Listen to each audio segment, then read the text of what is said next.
Assalamualaikum warahmatullahi wabarakatuh. Dalam video kali ini saya akan mempresentasikan tentang ergonomik model-model interaksi. Mari kita bahas tentang ergonomik. Terdapat beberapa studi yang membahas kriteria fisik dalam melakukan interaksi. Di antaranya, yaitu yang pertama adalah kesehatan, dengan dilihat berdasarkan suhu, kebisingan maupun cahaya. Pengontrolan dan tata letak tampilan termasuk pengelompokan alat kendali berdasarkan fungsi, frekuensi penggunaan, dan urutan. Yang kedua, pemilihan warna. Setiap warna memiliki arti atau kandungan. Contoh, merah untuk peringatan atau hijau sebagai tanda selesai. Dan yang terakhir adalah lingkungan kerja, dengan melakukan penerapan peraturan yang telah disesuaikan dengan tingkatan pengguna. Tujuan dari adanya ergonomik ini membantu memberikan definisi dan pedoman ketika kita mendesain aspek tertentu dari sistem. Ergonomi ialah ilmu yang mendeteksi serta mengumpulkan data tentang tingkah laku, kemahiran, keterbatasan dan ciri manusia untuk perancangan mesin, perlengkapan sistem kerja, serta kawasan yang produktif, terjamin, tentram, serta efisien bagi manusia. Penyelidikan ergonomi dapat dibedakan menjadi 4 kelompok. Yang pertama, penyelidikan tentang tampilan atau display. Hasil dari penyelidikan ini mampu memberikan sebuah informasi mengenai lingkungan dan akan dilakukan komunikasi lanjut kepada manusia. Biasanya berwujud angka, kode, dan lambang. Yang kedua, penyelidikan tentang kekuatan fisik manusia. Cara yang dilakukan dalam penyelidikan ini dengan melakukan pengukuran ketahanan dan kekuatan fisik dari manusia ketika mereka melakukan pekerjaan. Selain itu, dilihat juga rancangan objek serta instrumen yang telah disesuaikan dengan fisik dan kemampuan manusia dalam menjalankan aktivitasnya. Yang ketiga, penyelidikan tentang ukuran tempat kerja. Tujuan dari dilakukan pemeriksaan ini sebagai penyesuaian wilayah kerja yang dipilih dengan ukuran atau dimensi tubuh manusia. Dan yang terakhir, penyelidikan tentang lingkungan kerja. Cakupan dari penyelidikan ini meliputi kondisi lingkungan fisik tempat kerja dan fasilitas kerja. Contoh dari penyelidikan ini bisa berupa suara, cahaya, ataupun temperatur. Studi mengenai penyeludukan ini memiliki berbagai disiplin ilmu ergonomi yang terlibat diantaranya psikologi eksperimen atau perilaku manusia, digunakan untuk mengetahui kebutuhan ukuran manusia seperti perilaku dan budaya yang dilakukan manusia. Anatomi dan fisiologi atau struktur dan fungsi pada manusia. Fisiologi psikologi atau sistem saraf dan otak manusia. Antropometri atau ukuran-ukuran tubuh manusia. Dalam studi ini tidak hanya perkiraan, namun benar-benar mendapatkan ukuran yang tepat sehingga menghindari adanya kesalahan data dalam perencanaan desain. Selanjutnya yaitu aspek ergonomi. Yang pertama, pengukuran antropometrik. Studi mengenai ketertarikan ilmu terhadap ukuran tubuh manusia disebut dengan antropometrik.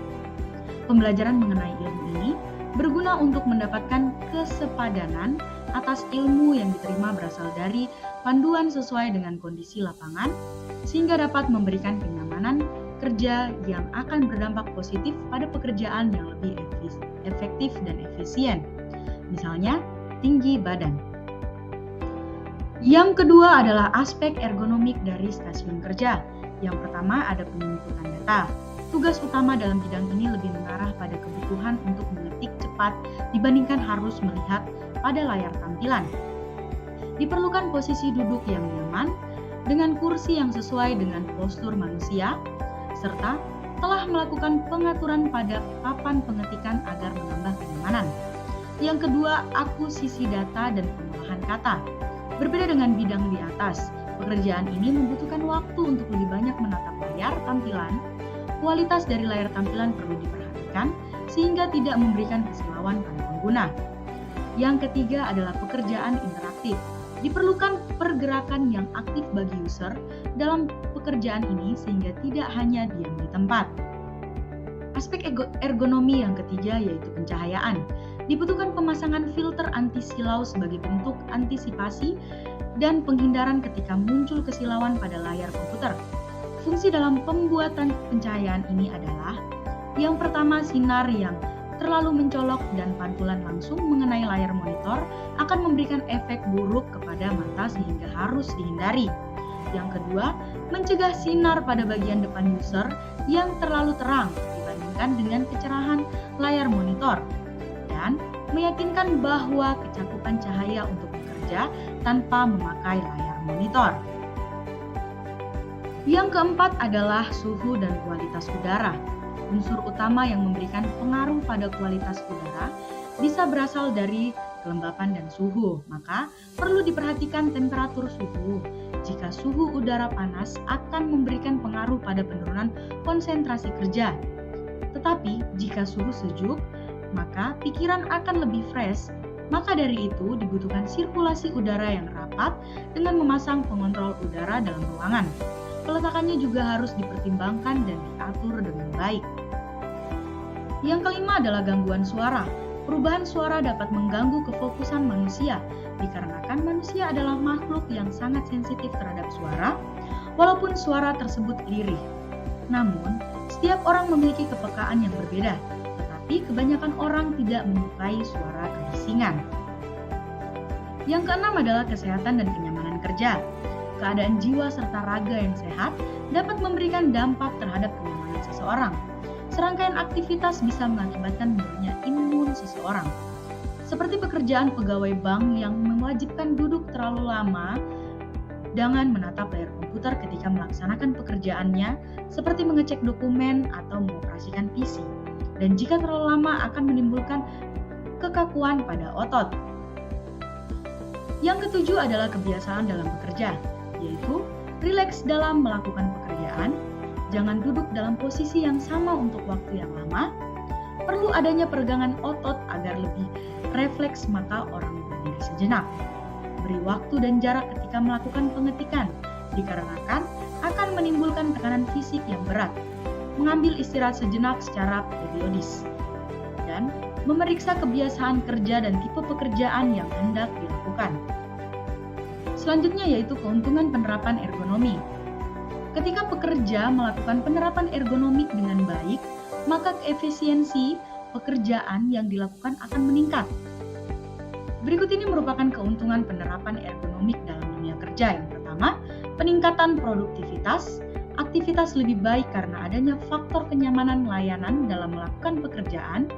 Hasil kerja lebih memuaskan karena sistem yang dioperasikan lebih baik dan efektif dan efisien dalam penerapan pengoperasian sistem.